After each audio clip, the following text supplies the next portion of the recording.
വലയിലുള്ള പാമ്പുകളെ റെസ്ക്യൂ ചെയ്യുമ്പോൾ അപകടം സംഭവിക്കാൻ കടികിട്ടാനുള്ള സാധ്യത വളരെ കൂടുതലാണ്. റീസെന്റ് 1-2 ഇൻസിഡൻസ് അങ്ങനെ ഉണ്ടാവുകയും ചെയ്തിട്ടുണ്ട്. അപ്പൊ അതൊന്നും ഇല്ലാതെ എത്തരത്തിൽ ഇത്രയും സേഫ് ആയിട്ട് റെസ്ക്യൂ ചെയ്യാം എന്നുള്ളതിന്റെ ഏറ്റവും ബെസ്റ്റ് എക്സാമ്പിൾസിൽ ഒന്നാണ് ഈ കഴിഞ്ഞ റെസ്ക്യൂ. കാരണം സാധാരണ വലയിൽ കുടുങ്ങുന്നതിനെക്കാട്ടിലും കുറച്ചുകൂടി കോംപ്ലിക്കേറ്റഡ് ആയിരുന്നു. വായ മാത്രമാണ് കുടുങ്ങിയിരുന്നത്. അപ്പൊ നമസ്കാരം സുഹൃത്തുക്കളെ, ഞാനിപ്പോ നിൽക്കുന്നത് നമ്മുടെ തൃശ്ശൂര് മിഷൻ കോട്ടേഴ്സിലാണ്. മിഷൻ കോട്ടേഴ്സ് ഈ ബദൽ ലൈനിലാണ്. അപ്പൊ ഇവിടെ എന്താ സംഭവം എന്ന് വെച്ച് കഴിഞ്ഞാൽ ഇവര് ഇവിടെ ഒരു പാർട്ടീഷൻ ചെയ്ത സൈഡ്, വീടിന്റെ സൈഡിലാണ് ഞങ്ങളിപ്പോൾ നിൽക്കണേ. ഇവിടെ ഫെൻസിങ്ങിന് ഓൾറെഡി ഒരു ഇരുമിനറ്റ് അടിച്ചിട്ടുണ്ട്. അതിന്റെ ഒപ്പം തന്നെ ഈ ഒരു സാധാരണ പ്ലാസ്റ്റിക്കിന്റെ വലയും കൂടെ ചെയ്തിട്ടുണ്ട്. അപ്പൊ ഇതിൽ എന്താ സംഭവം എന്ന് വെച്ച് കഴിഞ്ഞാൽ ഒരു പാമ്പ് വലയിൽ കുടുങ്ങിയിട്ടുണ്ട്. അത്യാവശ്യം വലിപ്പമുള്ള ഒരു മൂർഖനാണ് സംഭവം. നമ്മുടെ കൂടെ പുതിയ റെസ്ക്യൂർമാരായ ഒന്ന് അജിത്ത്, അഗസ്റ്റിൻ, രണ്ടുപേരും ഒപ്പമുണ്ട്. വീഡിയോ എടുക്കുന്നത് നമ്മുടെ ചങ്ക് ഡോക്ടറായ ഡോക്ടർ സന്ദീപ് ജി പുറകിൽ വീഡിയോ എടുക്കുന്നുണ്ട്. ഞങ്ങൾ ശരിക്കും പറഞ്ഞു കഴിഞ്ഞാൽ 4 പേര് ഇവിടെ വന്ന് നിൽക്കുന്നുണ്ട്. സംഭവം ഭയങ്കര ടാസ്ക്കാണ്. മുറുക്കൻ്റെ വായ്ക്കകത്താണ്, നിങ്ങൾക്ക് ആ വീഡിയോയിൽ കൃത്യമായിട്ട് കാണാം, വായ്ക്കകത്താണ് വല കുടുങ്ങിയിട്ടുള്ളത്. അവിടെ മാത്രമേ വല കുടുങ്ങിയിട്ടുള്ളൂ, വേറെ എവിടെയും വല കുടുങ്ങിയിട്ടുമില്ല. അതാണ് ഇതിൻ്റെ ഒരു റിസ്ക് എലമെൻറ്റ്സ് എന്ന് പറയണേ. അപ്പം നമുക്ക് ട്രൈ ചെയ്യാം. സാധാരണ നമ്മൾ റെസ്ട്രെയിനിങ് ട്യൂബ് എന്ന് പറഞ്ഞാൽ PVC പൈപ്പാണ്. ഒരു സൈഡ് എൻഡ് ക്യാപ്പ് വെച്ച് നമ്മൾ തലഭാഗം ഫ്രീ ആണെന്നുണ്ടെങ്കിൽ ഇതിലൂടെ പാമ്പിൻ്റെ തല കയറ്റിയിട്ടാണ് നമ്മൾ ബാക്കി ഭാഗം കട്ട് ചെയ്യുക. പക്ഷേ ഇതിലിപ്പോൾ നമുക്ക് 2 സൈഡ് ഹാൻഡ് ക്യാപ്പ് മാറ്റേണ്ടി വരും. നമ്മൾ ബാക്ക് വഴി, അതായത് വാൽഭാഗം വഴി നമുക്ക് കാണാം എങ്ങനെയാണെന്നുള്ളത്. വാൽഭാഗം വഴി വാല് കടത്തിയിട്ട് നമുക്ക് ആ തലഭാഗത്തെ മാത്രം വല കട്ട് ചെയ്തെടുക്കേണ്ടതുണ്ട്. ബാക്കി നമ്മൾ ബാക്ക് ആൻഡ് ഫ്രെയിം നമ്മളിവിടെ വെച്ചിട്ടുണ്ട്. നമുക്ക് എന്താ പറയുക, വലയിൽ നിന്ന് കട്ട് ചെയ്തതിന് ശേഷം ആ ഫ്രെയിം ഒന്ന് പിടിച്ച് സപ്പോർട്ട് ചെയ്ത് കഴിഞ്ഞാൽ. ഹുക്ക് ഞാൻ എടുത്തില്ല എന്നാണ്. ഓക്കെ, ഹുക്ക് ഞാൻ എടുത്തിട്ട്. അപ്പം നമുക്ക് റിസ്കിലേക്ക് കിടക്കാം. Okay,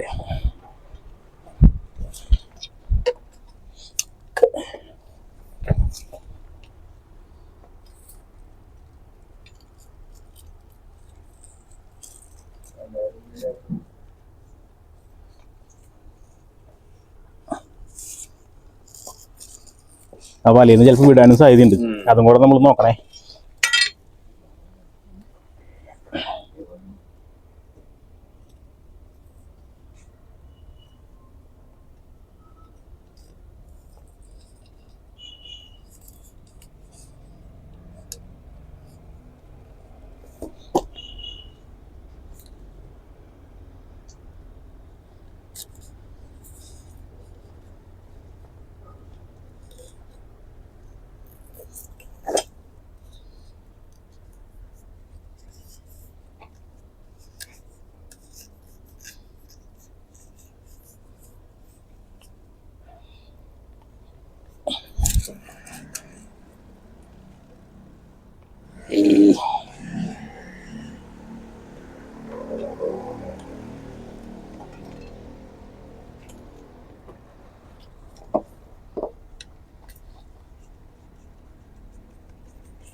okay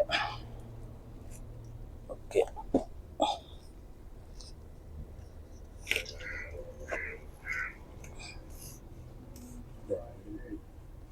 yes.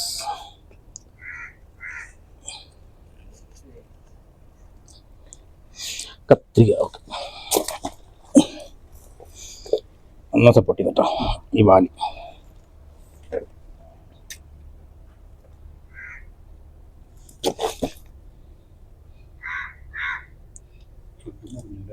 ചുണ്ട് മുറിഞ്ഞിട്ടില്ല, ആ സ്കിന്നുണ്ടല്ലോ അടിയിലത്തെ.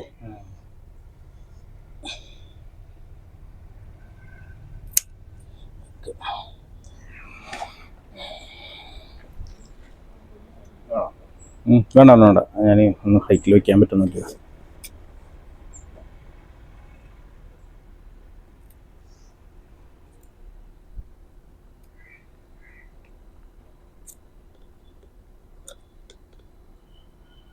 ചെറിയ കത്രികയാണോ? ചെറിയ കത്രിക ഉണ്ടാവാൻ വഴിയില്ല. ആ കുഴപ്പമില്ല കുഴപ്പമില്ല കുഴപ്പമില്ല കുഴപ്പമില്ല കുഴപ്പമില്ല വിട്ടു വിട്ടു.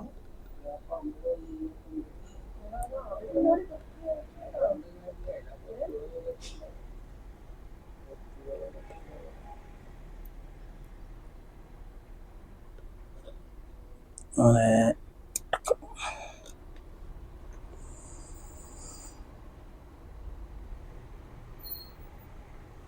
ഒരു ഘട്ടം കൂടി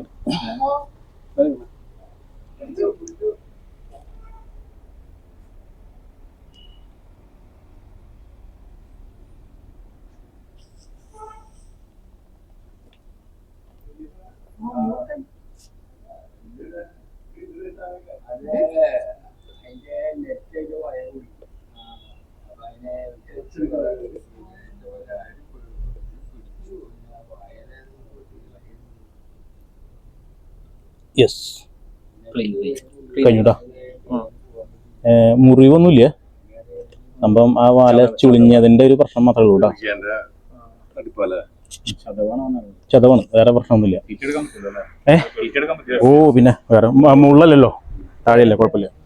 അപ്പോൾ ഇനി ഫ്രെയിമും ബാഗും ആ സെയിം സ്പോട്ടിൽ തന്നെ ഒന്ന് വിരിച്ചിട്ടാണ്.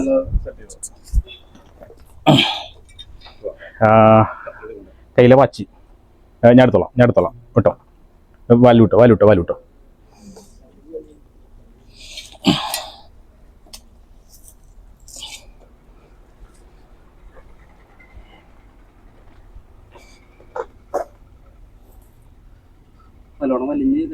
അത്രേ ഉള്ളൂ, വേറെ മുറിവില്ല.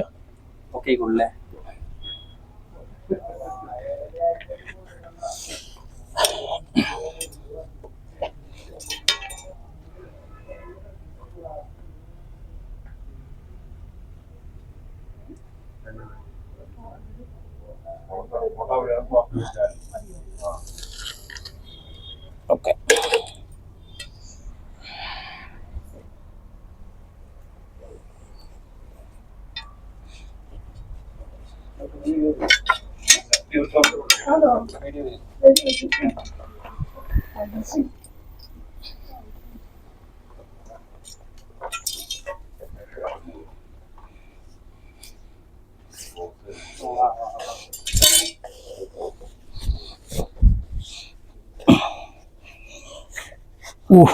അപ്പോൾ നമ്മൾ സേഫായിട്ട് റെസ്ക്യൂ ചെയ്തിട്ടുണ്ട്. നിങ്ങൾ വളരെ കൃത്യമായിട്ട് കണ്ടിട്ടുണ്ടാവും.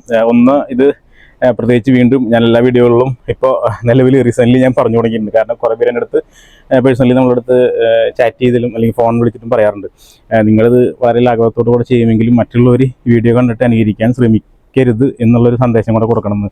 അതുകൊണ്ട് വീണ്ടും പറയാണ്, ഇത് ഒരിക്കലും നിങ്ങൾ പൊതുജനങ്ങളോ അല്ലെങ്കിൽ മറ്റുള്ള കുട്ടികളോ ആരും ഇത് അനുകരിക്കരുത്. ഇത് വളരെ വിദഗ്ധമായ പരിശീലനം ലഭിച്ചതിന് ശേഷം അല്ലെങ്കിൽ വനംവകുപ്പിൻ്റെ സർട്ടിഫിക്കേഷൻ ലഭിച്ചതിന് ശേഷം മാത്രം ചെയ്യാൻ പാടുള്ള ഒരു രക്ഷാപ്രവർത്തന പരിപാടികളാണ്. ഇപ്പോൾ നിലവിലിപ്പോൾ എൻ്റെ കൂടെയുള്ള രണ്ടുപേരും സർട്ടിഫൈഡ് ആയിട്ടുള്ള ആളുകളാണ്. ഒപ്പം വീഡിയോ എടുക്കുന്ന ആളും സർട്ടിഫിക്കറ്റ് ഇഷ്യൂ ചെയ്യുന്ന ഒരാൾ കൂടിയാണ്. ജസ്റ്റ് ഇതാ എന്തെങ്കിലും പറയണ്ടേ ഇതിനെ കുറിച്ച്? അതായത് ഇതിലിപ്പോൾ എന്താ പറയാനുള്ളത്, നമ്മൾ റെസ്ട്രെയിനിങ് മെത്തേഡ് വെച്ച് വലയിലുള്ള ഒരു പാമ്പിനെ റെസ്ക്യൂ ചെയ്യുന്നതാണ് നമ്മൾ കണ്ടത്. ഇപ്പോൾ ഈ വലയിലുള്ള പാമ്പുകളെ റെസ്ക്യൂ ചെയ്യുമ്പോൾ അപകടം സംഭവിക്കാൻ കടികിട്ടാനുള്ള സാധ്യത വളരെ കൂടുതലാണ്. റീസെൻ്റ്ലി 1-2 ഇൻസിഡൻസ് അങ്ങനെ ഉണ്ടാവുകയും ചെയ്തിട്ടുണ്ട്. അപ്പോൾ അതൊന്നും ഇല്ലാതെ എത്തരത്തിൽ ഇത്രയും സേഫായിട്ട് റെസ്ക്യൂ ചെയ്യാം എന്നുള്ളതിൻ്റെ ഏറ്റവും ബെസ്റ്റ് എക്സാമ്പിൾസിൽ ഒന്നാണ് ഈ കഴിഞ്ഞ റെസ്ക്യൂ. കാരണം സാധാരണ വലയിൽ കുടുങ്ങുന്നതിനെക്കാട്ടിലും കുറച്ചുകൂടി കോംപ്ലിക്കേറ്റഡ് ആയിരുന്നു. വായ മാത്രമാണ് കുടുങ്ങിയിരുന്നത്. എന്നിട്ടും ഒരു എന്താ പറയുക, റിസ്ക് ഇല്ലാതെ, അഭ്യാസങ്ങളില്ലാതെ കൃത്യമായിട്ട് അതിനെ നമ്മൾ റെസ്ക്യൂ ചെയ്ത്, നമ്മളല്ല ജോജു റെസ്ക്യൂ ചെയ്ത് ബാഗിലാക്കിയിട്ടുണ്ട്. അത് ഇറ്റ്സ് എ ബെസ്റ്റ് എക്സാമ്പിൾ. അല്ലാണ്ട് വേറെന്താ കൂടുതൽ പറയാനായിട്ടാണ്. അപ്പോൾ എന്തായാലും നമ്മൾ സേഫായിട്ട് റെസ്ക്യൂ ചെയ്തിട്ടുണ്ട്. സംഭവം മേൽത്താടിയിലല്ല, മേൽത്താടിയിലാണ് വിഷപ്പള്ളി ഇരിക്കുക, എല്ലാവർക്കും അറിയാമെന്ന് വിചാരിക്കുന്നു. താഴെ കീഴ്ത്താടിയിലെ ലോവർ ജോയിലാണ് ആ വല കുടുങ്ങിയിട്ടുണ്ടായിരുന്നത്. വല കുടുങ്ങിയ വഴിക്ക് ഒരു പക്ഷേ എന്തെങ്കിലും ഇതിലൂടെ ഈ വഴിയിലൂടെ എലി പാസ് ചെയ്യുമ്പോൾ അങ്ങനെ എന്തെങ്കിലും അതിനെ പ്രൊഡക്റ്റ് ചെയ്യാൻ ശ്രമിക്കും അല്ലെങ്കിൽ പിടിക്കാൻ ശ്രമിക്കുമ്പോൾ ഉണ്ടായ ഒരു ആക്സിഡൻ്റലായിട്ടുള്ളൊരു ഇതായിരിക്കാം. അപ്പോൾ വല വായിൽ കുടുങ്ങിയ ശേഷം അതിൽ നിന്ന് രക്ഷപ്പെടാൻ വേണ്ടിയിട്ട് പാമ്പ് സമയത്ത് ഇങ്ങനെ തിരിഞ്ഞ് വീണ്ടും ആ ഒരു കെട്ട് അല്ലെങ്കിൽ ആ ഒരു കണ്ണി അതിനുള്ളിൽ മുറുകിയിട്ടുള്ളതാണ്.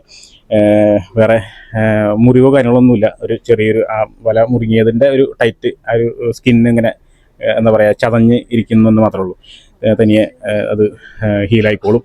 അപ്പം ഇന്നത്തെ ഒരു ചെറിയ വീഡിയോ ഞാൻ അവിടെ വൈൻഡപ്പ് ചെയ്യേണ്ടി വീണ്ടും അടുത്ത വീഡിയോയിൽ കാണാം. Mix me Joju signing.